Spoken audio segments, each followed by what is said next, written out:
Assalamualaikum warahmatullahi wabarakatuh. Perkenalkan, nama saya Lisa Mutiara dengan NPM 21141511063 jurusan Kehutanan. Di sini saya akan mempresentasikan materi dengan judul Revitalisasi Pancasila dalam Pembangunan Hukum Nasional di Era Globalisasi. Di sini saya mengambil jurnal dari Zuhraini Iain Raden Intan Lampung. Dalam materi ini terdapat daftar pustaka, yaitu 1 pendahuluan, 2 pembahasan, 3 penutup. Di sini saya akan membacakan pendahuluan. Salah satu hal yang harus ditegakkan dalam kehidupan bernegara adalah suatu kehidupan hukum dan dalam masyarakat. Kondisi yang demikian menuntut adanya hukum yang berdimensi nasional yang memiliki paradigma berwawasan keindonesiaan sekaligus mengakomodasi tuntutan zaman.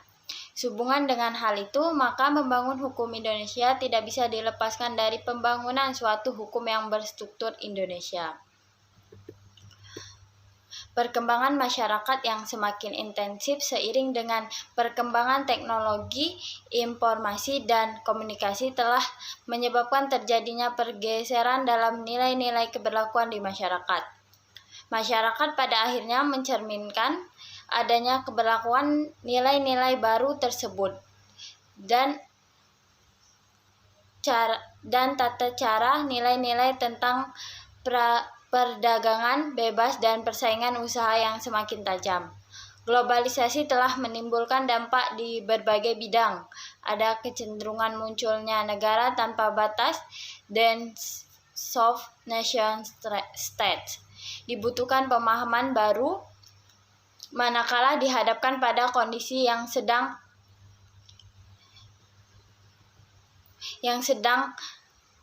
mengalami pergeseran tata nilai kemajuan. Hukum harus mampu memberikan pengaturan pada seluruh aspek-aspek kehidupan. Perkembangan dalam masyarakat globalisasi telah mempertimbangkan perkembangan dalam tatanan hukum nasional bangsa-bangsa manusia. Implikasi yang timbul dari globalisasi dimulai dari lahirnya Organisasi Perdagangan Dunia (WTO) melalui Konferensi Marrakesh tahun 1945.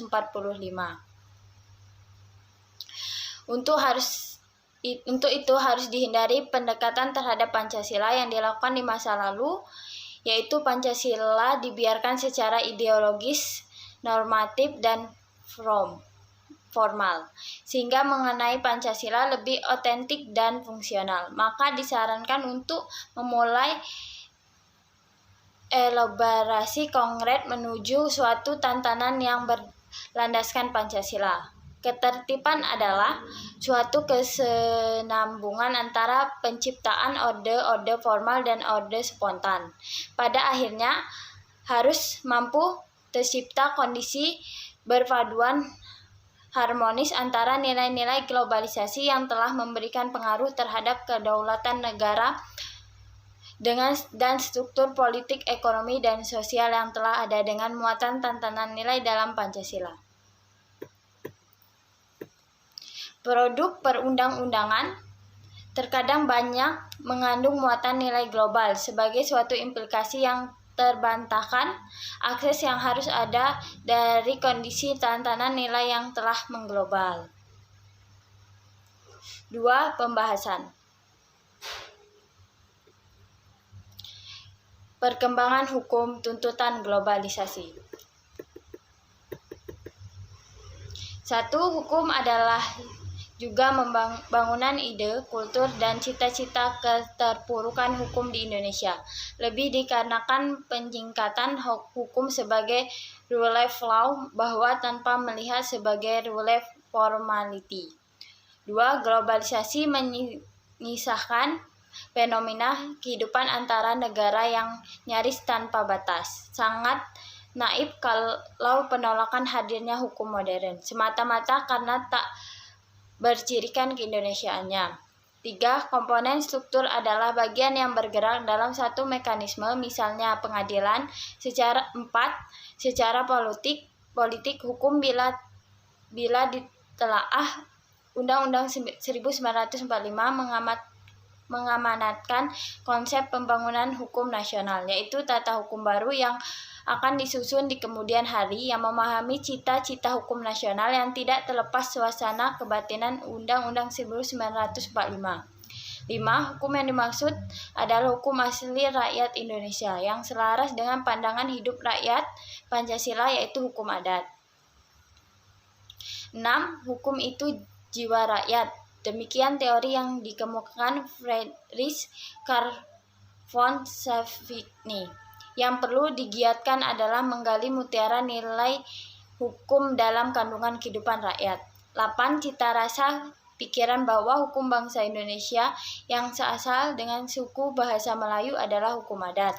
Aras empiris yang memperlihatkan perkembangan hukum adat dalam masa Orde Baru bertolak belakang dengan teori Eugen Ehrlich. Hukum itu aturan yang hidup. Hukum merupakan hubungan antar manusia. Dalam praktek pembangunan hukum nasional, hukum adat seolah terpinggirkan, khususnya pembangunan hukum publik. Pancasila sebagai dasar dan arah pembangunan hukum nasional. 1. Sejalan dengan adanya penerimaan terhadap kebenaran nilai-nilai luhur Pancasila, maka melaju arus semangat untuk menjadikan Pancasila sebagai paradigma dalam kajian ilmiah.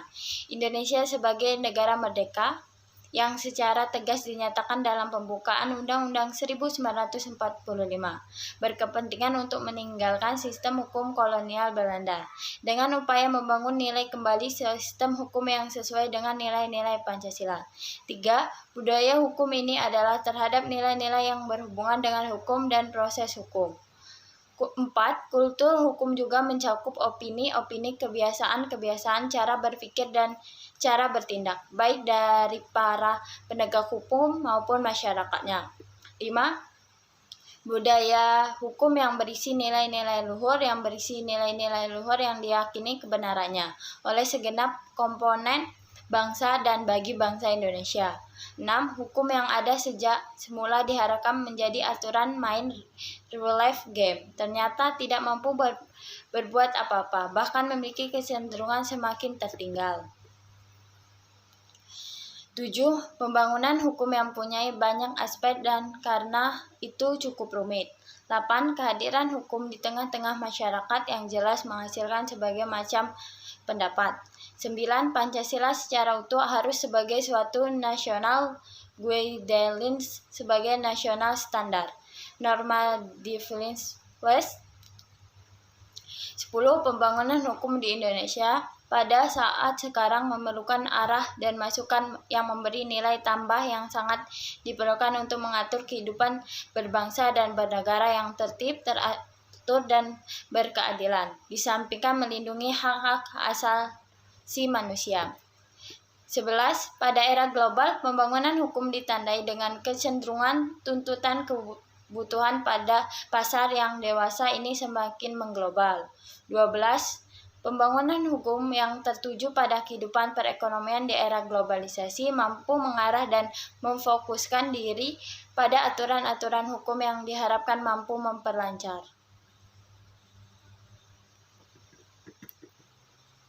Globalisasi dan implikasinya terhadap pembangunan. 1. Globalisasi adalah suatu proses yang menempatkan masyarakat di dunia biasa menjangkau satu dengan yang lain atau saling terhubungkan dalam semua aspek kehidupan. Yang kedua, yaitu yang pertama, meningkatkan konsentrasi dan monopoli sebagai sumber daya dan kekuatan ekonomi dan oleh perusahaan transnasional maupun oleh perusahaan multinasional. 3. Yaitu yang kedua, dalam pembuatan mekanisme kebijakan nasional yang meliputi bidang-bidang sosial, ekonomi, budaya, dan teknologi. Pengembangan hukum berdasarkan nilai-nilai Pancasila dan pengaruh globalisasi dalam pembentukan hukum. 1. Globalisasi tetap menempatkan hukum pada tantanannya pengaturan dalam segala aspek kehidupan masyarakat. Hukum dijadikan keunggulan atau keutamaan. Supremasi mengingatkan hukum memiliki fungsi dan melalui fungsi hukum diharapkan kehidupan sosial masyarakat yang menyangkut perilaku attitude dapat merubah ke arah yang lebih baik, yaitu disiplin, kepastian, kesadaran, kepatuhan, tanggung jawab sosial, keadilan, kepastian, dan ketertiban sosial. 3. Pancasila tetap lestari bila tidak kehilangan eksistensinya dalam sejarah kehidupan berbangsa dan bernegara dari negara ini sehingga tidak kehilangan bermaknaannya. Pancasila secara utuh sebagai suatu nasional guidelines dan nasional. Yang ketiga, penutup. Pancasila secara utuh harus dilihat sebagai suatu nasional guidelines sebagai nasional standar norma differences yang sekaligus membuat human link state human responsibility. Pada era globalisasi, maka harus mampu tercipta kondisi berpaduan harmonis antara nilai-nilai globalisasi yang telah memberikan pengaruh terhadap kedaulatan negara, struktur politik, ekonomi, dan sosial yang telah ada dengan muatan tata nilai Pancasila. Produk perundangan-undangan yang diberlakukan tidak menutup kemungkinan mengandung muatan nilai-nilai global sebagai suatu implikasi yang tidak bantahkan sebagai akses yang harus terjadi dari kondisi tantangan nilai yang telah mengglobal pada posisi borderless demi mewujudkan keadilan substansial bukan keadilan formal yang ada pada saat sekarang. Oleh karena itu, paradigma menegakkan dan pembaharuan hukum harus dirubah. Hukum untuk manusia, bukan manusia untuk hukum. Sekian presentasi dari saya, kurang lebihnya saya minta maaf. Saya ucapkan terima kasih. Wassalamualaikum warahmatullahi wabarakatuh.